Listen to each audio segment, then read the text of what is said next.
Alors, bienvenue à tous pour cette petite interview flash pour faire le point sur l'IA et comment Arcade Software, quelle est la vision d'Arcade Software par rapport à cette révolution qu'on est en train de vivre, qui est absolument majeure et qui évidemment donc va avoir un impact sur notre entreprise, à la fois sur l'aspect interne et externe. Donc, ce que je vous propose, en fait, c'est de tout simplement partager avec vous à la fois donc notre expérience existante, les développements qu'on a fait dans ce domaine-là et notre vision du futur par rapport à cette révolution. Alors donc je suis en présence donc de notre VPN R&D, Marc Dallas. Bonjour Marc. Bonjour. Alors Marc, on va commencer par une première question toute simple, hein, c'est donc quel usage ton équipe fait de l'IA à ce stade, à quel stade vous en êtes et quelles sont les difficultés que vous avez potentiellement rencontrées dans cet usage. Ouais, alors, je vais revenir un tout petit peu sur l'arrivée de l'IA et comment nous on l'a vécu et comment les collaborateurs du service l'ont vécu. Cette IA, en tout cas l'émergence de l'IA est arrivée Oui. très rapidement, de façon très subite, en tout cas, et notamment auprès du grand public. Et toute la communication qui a été faite autour de l'IA et de l'utilisation de l'IA dans le domaine professionnel a été extrêmement soudaine. Donc je vous cacherai pas qu'effectivement ça a généré Beaucoup une de période, peur, hein. beaucoup de peur, Beaucoup d'appréhension. beaucoup d'appréhension.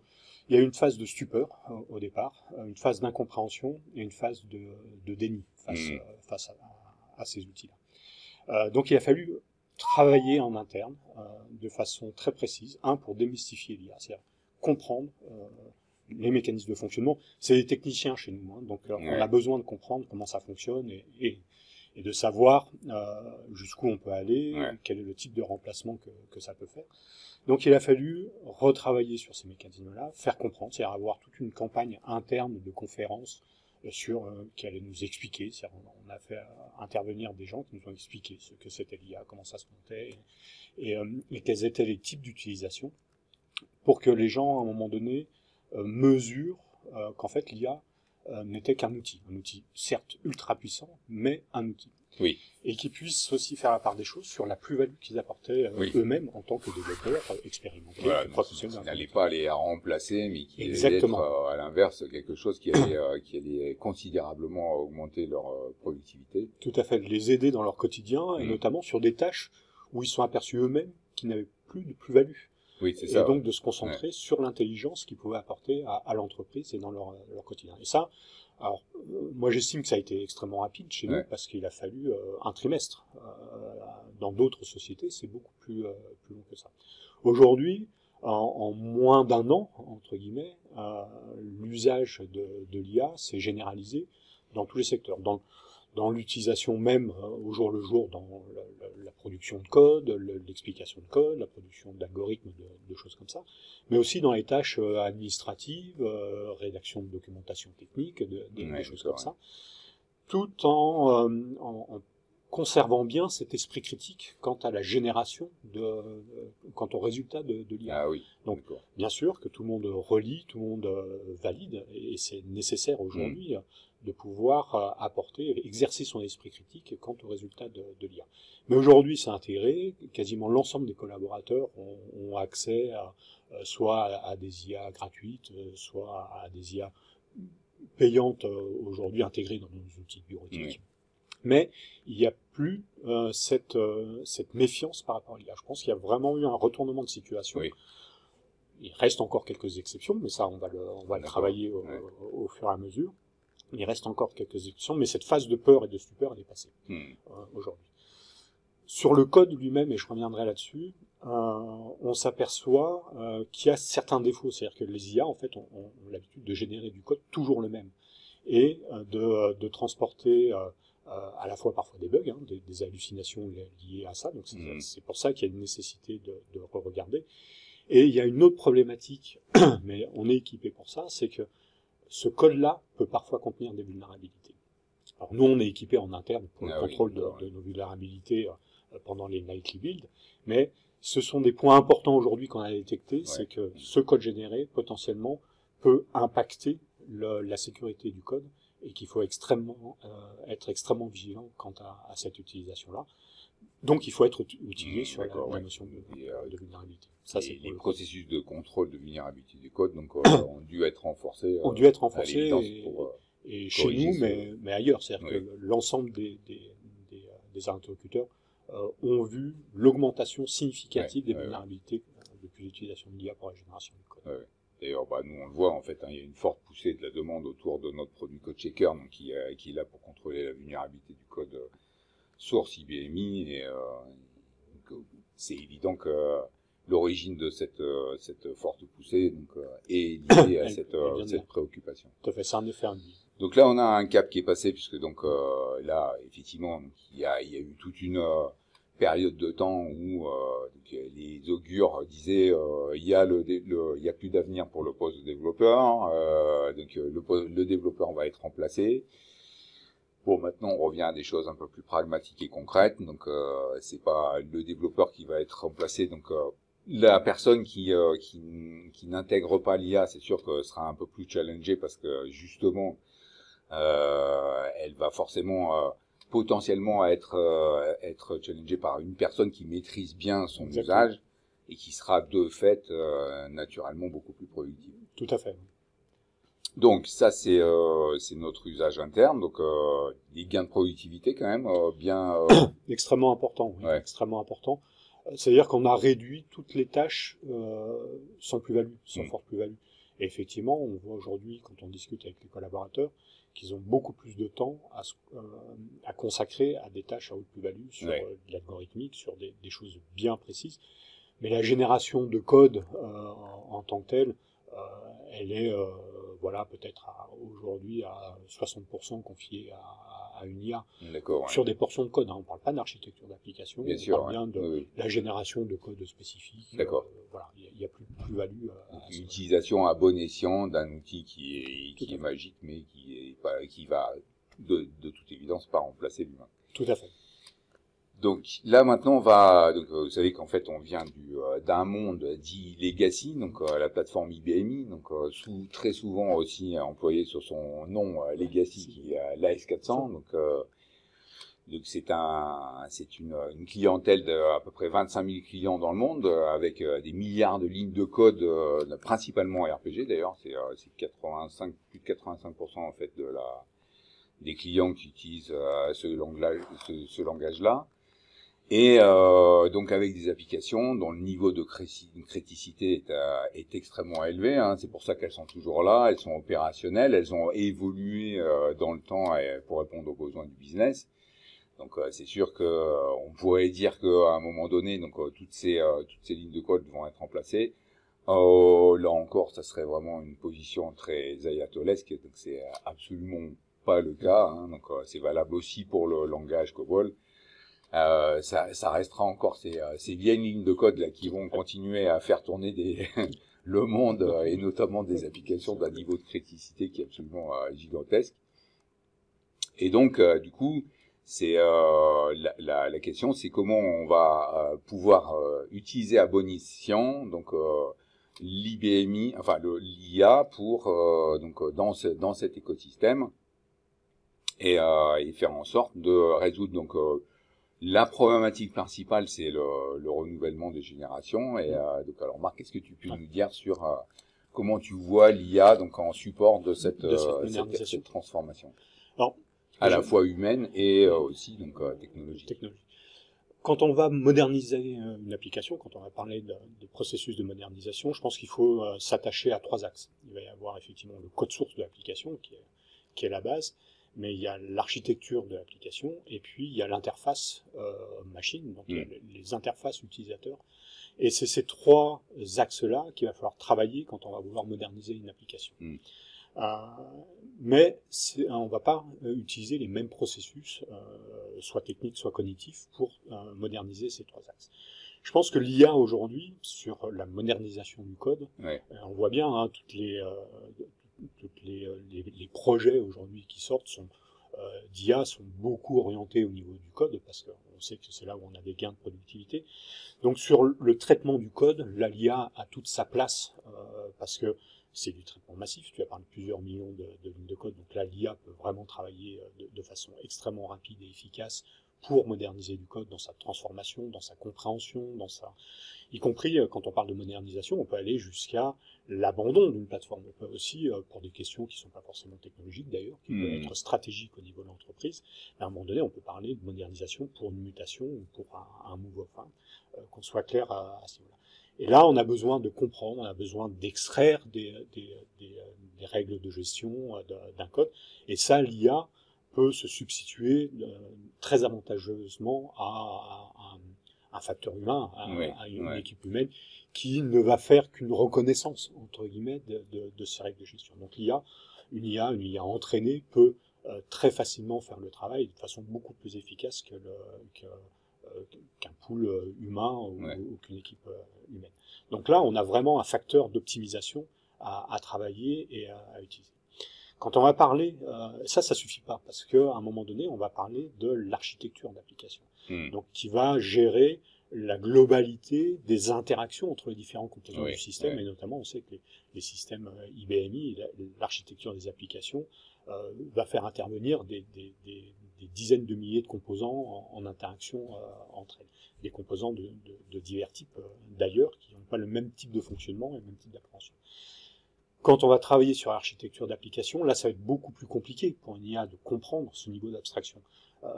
Les IA ne comprennent pas ce qu'elles sont capables d'expliquer, elles ne maîtrisent pas tout à fait cet aspect sémantique, elles travaillent en termes de statistiques, donc sur du code ça va bien, mais sur cette fois-ci une architecture, la compréhension de l'architecture de l'application, c'est beaucoup plus compliqué.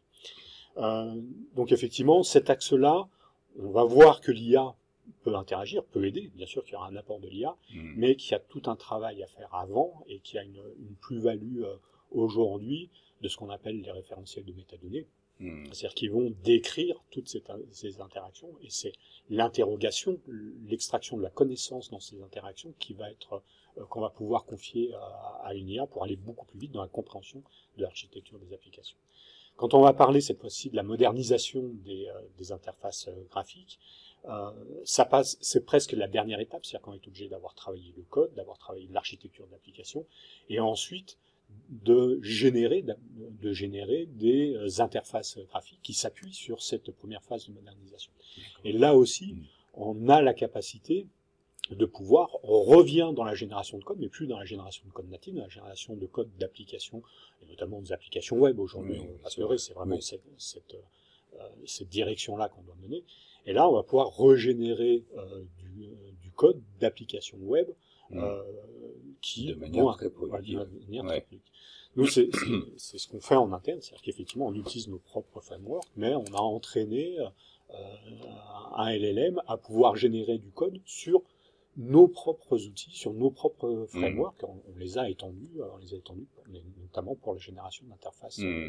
Ouais, donc ça, c'est ça qu'on voit vraiment se dessiner, c'est ce à quoi on croit. Donc des fronts web, des applications web développées from scratch.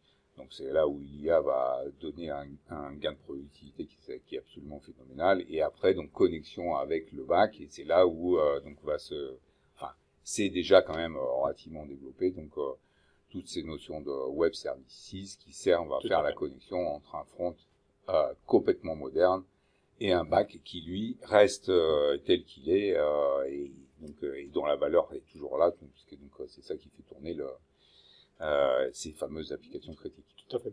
Alors il y a un point un point de vigilance qui est extrêmement important à mentionner ici, c'est que les IA peuvent être soumises à des hallucinations. Donc, et dans le cas d'une modernisation, on est obligé d'avoir des résultats prédictifs. Donc c'est-à-dire qu'aujourd'hui, la méthodologie n'est pas le monde n'est pas séparé entre tout IA et pas d'IA. Aujourd'hui, la bonne stratégie, c'est celle qu'on applique au sein d'Arcane, c'est de mixer les deux, et bien de réutiliser l'IA comme un outil. Mais ceci dit, avec le patrimoine technique et technologique qu'on a développé au sein d'Arcane depuis maintenant plus de 30 ans, on a un certain nombre de mécanismes qui permettent de fournir des résultats prédictifs. basé sur des algorithmes, sur des bases de données où on est sûr de la qualité du résultat. Donc la stratégie aujourd'hui, c'est de mixer les deux. Et on arrive dans un monde qui est extrêmement pragmatique aujourd'hui. Ouais. Et aujourd'hui, la modernisation, on peut effectivement parler de la baguette magique de l'IA, mais si on veut rester très pragmatique, c'est vraiment le mix de l'ensemble de ces outils via des chaînes d'agents qui vont faire du prédictif, qui vont appeler l'IA, qui vont refaire du prédictif, qui vont appeler l'IA et ainsi de suite. C'est cette architecture-là aujourd'hui qui me paraît, moi, extrêmement importante à mettre en œuvre pour obtenir des résultats et fournir des résultats à nos clients, parce que c'est bien ça le but du jeu, des résultats qui soient pertinents et qui soient réalisés et fournis dans un temps extrêmement court. D'accord. Voilà, ça c'est vraiment important. Tu as utilisé deux mots-clés absolument majeurs. Donc l'un, c'est la notion d'architecture et le deuxième, c'est la notion de référentiel métadonnées. Donc effectivement, donc en termes de connaissance de l'existant, c'est plus la partie architecture qui va être importante, la connaissance fonctionnelle beaucoup plus que la connaissance technique, parce que la connaissance technique justement, l'IA n'a plus rien à prouver puisque on donne simplement en fait la documentation du langage et naturellement donc on va être capable de créer des programmes selon l'état de l'art. Et donc être extrêmement productif dans la création de nouveaux programmes et aussi donc dans l'apprentissage de ce langage qui peut paraître par rapport à un développeur Java qui sort de l'école donc à la base un peu ésotérique mais qui donc au final ne lui pose strictement aucun problème parce que en fait déjà dans sa syntaxe il est très proche du .NET et du Java, mais en plus donc il est aidé par l'IA pour sa compréhension. Et donc là, donc le challenge, c'est plus donc, comment ce jeune développeur en face de 10 ou 20 millions de lignes de code va être capable d'aller trouver par exemple un bug ou d'aller modifier une règle de gestion, donc et avec dans une application critique et sur lequel donc il sait qu'il n'a pas droit à l'erreur parce que les impacts pourraient être extrêmement surtout sur IBM.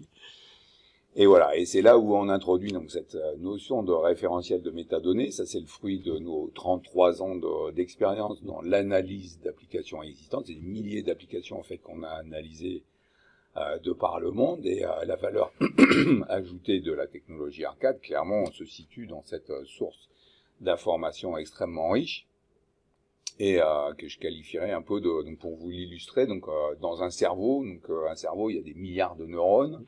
Et puis il y a des interconnexions entre toutes ces neurones. Et finalement, donc le référentiel de métadonnées, c'est ça, hein, c'est l'identification en fait de toutes ces petites cellules, ces petites neurones. Ça c'est le système d'information et toutes ces interconnexions. Et ça, c'est ça dont on a conscience d'être vraiment à la tête d'une richesse extrêmement élevée, donc justement pour toute cette clientèle IBMI. Et donc c'est là où on va pouvoir introduire donc notre nouveau produit donc qui est sorti l'année dernière qui s'appelle Discover. Alors Discover. Alors Discover, déjà qu'est-ce qu'il contient brièvement? Outre donc cette source d'information riche. Alors, Discover, c'est effectivement, comme son nom l'indique, hein, la capacité à découvrir une application ou l'intelligence intégrée dans une application. Donc effectivement, on va avoir une première partie d'analyse haut niveau. Hein. C'est plutôt un outil dédié aux business analysts, hein, parce qu'on a dit les développeurs vont plutôt agir au niveau du code, le business analyst agit plutôt au niveau de l'architecture de l'application. Donc on va avoir cette capacité à découvrir l'application. On va avoir la capacité à documenter l'application, c'est-à-dire une fois qu'on a découvert un certain nombre de processus internes au sein de l'application, il est important de pouvoir les documenter, d'en garder une trace en tout cas. On va pouvoir faire un état de santé de l'application initiale pour savoir effectivement c'est la partie health-check de Discover, et on va même pouvoir rentrer dans ce qu'on appelle le data lineage, c'est-à-dire On a parlé effectivement de l'architecture d'application, mais il y a une couche transverse au-dessus de cette architecture d'application qui est la manipulation des données au sein de cette programmes. application. Oui, et ça, c'est une couche transparente, mais hautement stratégique. Aujourd'hui, on sait que la data, aujourd'hui, c'est quand même le nerf de la guerre, et c'est quelque chose qui est extrêmement important. Voilà. Et on a une partie qui est qu'on appelle les vues macroscopiques, qui permet d'avoir une vue top-down, plus fonctionnelle. On parlait il y a quelques décennies de ça d'urbanisation de l'application, mais ce concept-là reste d'actualité malgré tout, hein, même si effectivement il est passé de mode dans cette terminologie, mais ça reste une nécessité absolue aujourd'hui de pouvoir identifier les différentes zones urbaines d'une application. Donc voilà, Discover a ces capacités-là d'exploiter les données d'une application, et notamment le référentiel de métadonnées, pour pouvoir retranscrire cette information à un haut niveau, et au niveau des business analysts qui vont faire des études. Donc là, vous l'avez compris, en fait, on part du code. On a des tas de mécanismes en fait qui vont analyser ce code pour le transformer donc en composants, liens, zones, etc. Tous les liens qu'il peut y avoir au sein du code lui-même. Donc il y a déjà une première couche d'abstraction, et la deuxième couche étant c'est là où l'IA va apporter beaucoup, puisque donc grâce à l'IA on va pouvoir déterminer les aires fonctionnelles, et au fil de l'eau, donc avoir une vision de plus en plus synthétique de quelque chose qui est réputé complexe. Donc j'ai tendance à le comparer à toutes les recherches qui sont faites autour du cerveau, et là on voit bien que dans la maîtrise maintenant humaine, donc on sait qu'il y a des régions du cerveau qui sont dédiées à telle ou telle fonction. Le niveau de connaissance en fait ne cesse d'augmenter, et c'est bien cette abstraction qui fait que et là donc pour le coup l'IA va beaucoup aider. Exactement. Et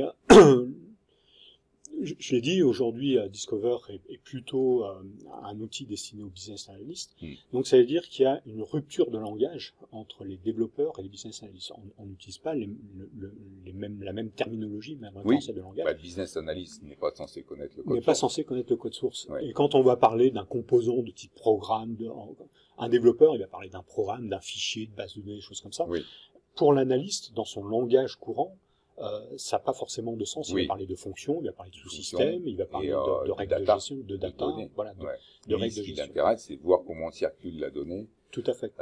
Au sein de et comment la donnée est transformée à travers le système d'information.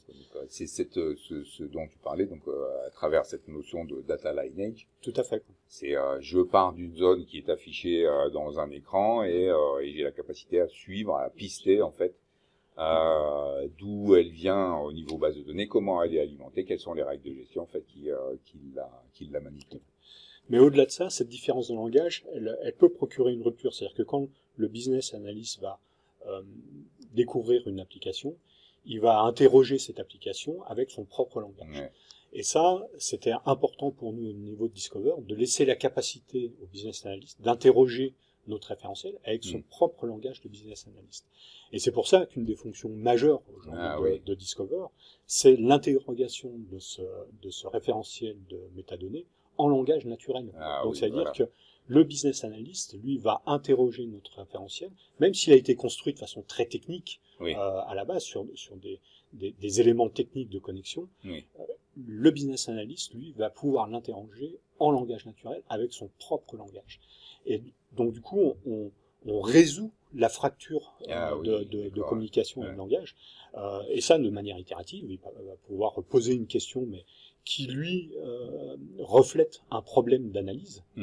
Il va pouvoir poser la question telle qu'elle, et ça va être retranscrit par le mécanisme d'IA qu'on a intégré en un certain type de requête spécifique, de façon à lui afficher un résultat qui, lui aussi, soit compatible avec son niveau d'analyse et ce niveau d'abstraction dont on parlait tout à l'heure. Et c'est ça la puissance aujourd'hui de l'intégration de l'IA dans Discover, c'est la résolution de cette fracture entre les deux mondes, et de pouvoir interroger un référentiel de métadonnées avec ses propres contraintes fonctionnelles. Donc c'est vous dire à quel point en fait on est en train de vivre aussi une révolution autour de ça. Donc l'IA va apporter donc cette capacité à vraiment pouvoir interroger la manière dont est architecturé un système d'information, et du coup donc donne une ouverture à tout un tas de personnes qui ont besoin de ce type d'information. Donc tu as évoqué les business analysts, mais au-delà de ça, donc il y a par exemple les data scientists Tout à fait. qui ont besoin de savoir comment les datas sont architecturées les unes par rapport aux autres. Donc du coup le champ d'usage de ce produit-là donc va bien au-delà du simple développeur, parce que justement ça va contribuer à vulgariser cette information-là et faire en sorte que les gens du business donc soient plus autonomes dans cette compréhension, et donc de fait d'eux-mêmes en fait et la capacité à faire des demandes qui soient cohérentes. Tout à fait. Tout à fait. Et ça c'est vraiment important, parce que quand on parle, si on revient à la question initiale qui était la modernisation et l'impact Oui. de la modernisation, on sait que la modernisation aujourd'hui ce sont des projets qui impactent l'ensemble de l'entreprise. Oui. Comme tu l'as dit, les applications IBMI aujourd'hui gèrent le backbone critique de l'entreprise. Et donc ça veut dire que le choix de moderniser une application, c'est pas juste un choix technologique, c'est pas juste fait par les équipes de développement, c'est fait par l'ensemble des acteurs de l'entreprise, avec une mesure de risque qui va de la direction générale jusqu'au simple développeur. Donc ça veut dire que tous les intervenants doivent pouvoir à un moment donné œuvrer à la mise en place de cette modernisation. Et l'avantage de Discover, et c'est comme ça qu'il a été designé, c'est que on va pouvoir accepter différents acteurs au sein du même produit pour pouvoir réaliser des analyses qui sont spécifiques à chaque domaine, de façon à ce que tout le monde soit rassuré et tout le monde puisse mesurer et quantifier l'ampleur de la modernisation. Et ça, on réduit le risque, on augmente le facteur de confiance, et ça, c'est effectivement un succès de réussite d'un projet de modernisation, avec l'utilisation sous-jacente de l'IA, telle qu'on l'a présentée, avec un mix entre l'IA et puis notre référentiel de métadonnées, donc avec une expérience de 30 ans. Oui, ça fait à peu près 25 ou 30 ans qu'on parle de modernisation. C'est vrai que ça a commencé à la base sur tout simplement la modernisation d'interface. Les gens voulaient plus des interfaces un peu moches. 52-50, d'écran vert et noir. Par contre, là maintenant, les enjeux sont bien différents, parce que il y a même des entreprises qui vont garder pour certains ponts fonctionnels en fait les écrans 50-50. Donc je pense au fin fond d'un entrepôt qui utilise les douchettes, il y a strictement aucun intérêt de mettre une interface web. Voilà, exactement, ultra rapide tout au clavier. À l'inverse, donc ce qui est intéressant, c'est qu'on voit qu'on va vers beaucoup plus de flexibilité de son système d'information, parce que c'est des pans fonctionnels entiers qu'on va pouvoir décider de basculer, par exemple, sur un logiciel consommable en SaaS, tout en gardant donc un corps qui va être qui reste là, donc extrêmement critique, et la composition de cet ensemble-là va être beaucoup plus facile à partir du moment où justement on va pouvoir maîtriser toutes ces interactions. Alors, effectivement, là maintenant on parle de la phase d'après, c'est-à-dire qu'une fois qu'on a découvert l'application, qu'on a maintenant une vue très fine de l'architecture de l'application, maintenant il va falloir passer sur la phase de modernisation, et comme tu l'as dit, la phase de la modernisation de l'interface aussi, parce que c'est aussi un facteur extrêmement important de modernisation, de pouvoir offrir ces nouvelles interfaces pour les nouveaux acteurs qui vont interagir avec le système.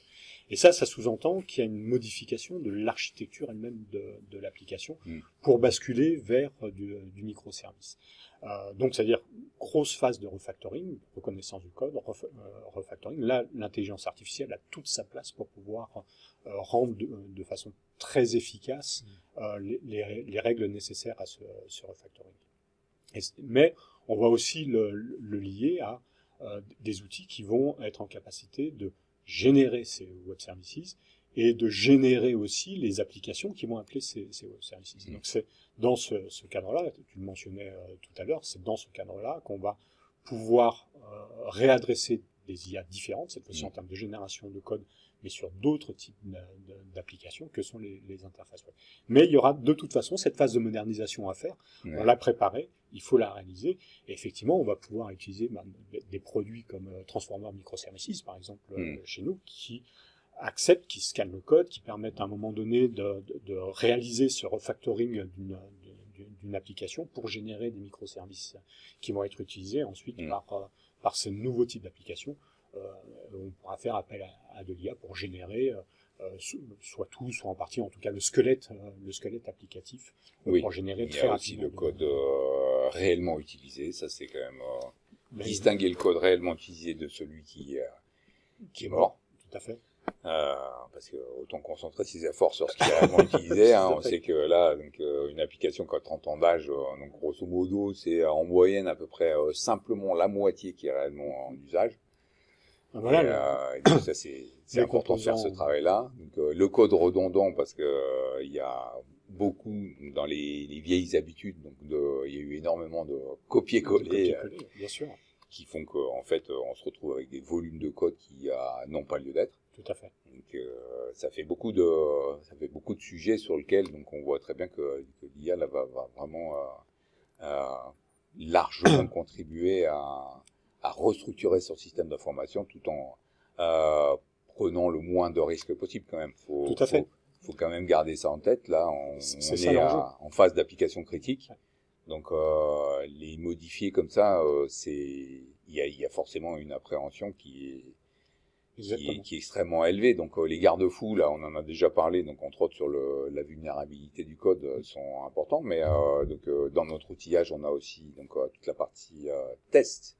Et notamment le test de non-régression. Voilà, effectivement, le test de non-régression, ça va être primordial pour ce type de projet. Parce que globalement, on ne fait pas de modification. Quand on parle de modernisation, on n'ajoute pas potentiellement de nouvelles fonctionnalités. On essaye d'être dans un périmètre ISO en sortie. Donc là, le test de non-régression a toute sa valeur.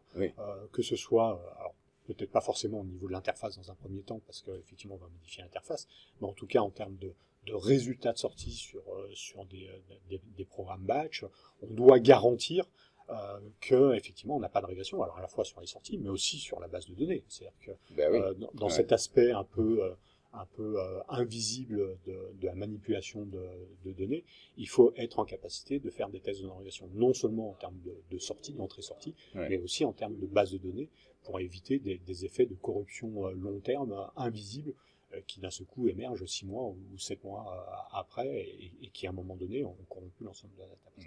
Donc ça, effectivement, on a des outils pour ça, des outils pour le coup non orientés IA, mais qui sont prédictifs, parce que là on a besoin d'avoir quelque chose de prédictif et pas quelque chose de statistique en disant c'est bon à 80%. Quoi. Donc il faut que ce soit bon à 100% dans ce type de projet-là. Donc voilà, c'était un aperçu de nos grandes orientations à la fois R&D. Donc comme vous avez pu constater, c'est qu'on est quand même on est parfaitement à l'aise avec l'IA, tout à fait, à la fois en interne et aussi donc dans nos différents outils. Donc c'est pas les seuls outils, donc les outils du brand arcade qui vont être impactés par l'introduction de technologies IA. Je pense entre autres, il y a la Drops, donc qui est dans le release management, là, donc l'automatisation des processus de mise en production, donc où là il va pouvoir y avoir un apport notamment dans tout ce qui est contrôle des anomalies et fixer les anomalies, donc ce qu'on appelle les IOPS. Et puis, comme vous le savez aussi, on a un gros pied dans l'anonymisation des données personnelles, donc avec un processus en amont qui consiste à découvrir les données personnelles. Donc là aussi, l'IA, de toute évidence, va apporter une vraie plus-value, puisque va contribuer à augmenter la productivité dans cette phase initiale qui est indispensable après pour anonymiser ces données. Donc on est au début d'une aventure qui va durer quand même un bon paquet d'années, mais qui est absolument passionnante. Passionnante, exactement. Merci Marc. Merci Philippe. Et puis à une prochaine pour une nouvelle interview. Parfait. Merci beaucoup. Bonne journée.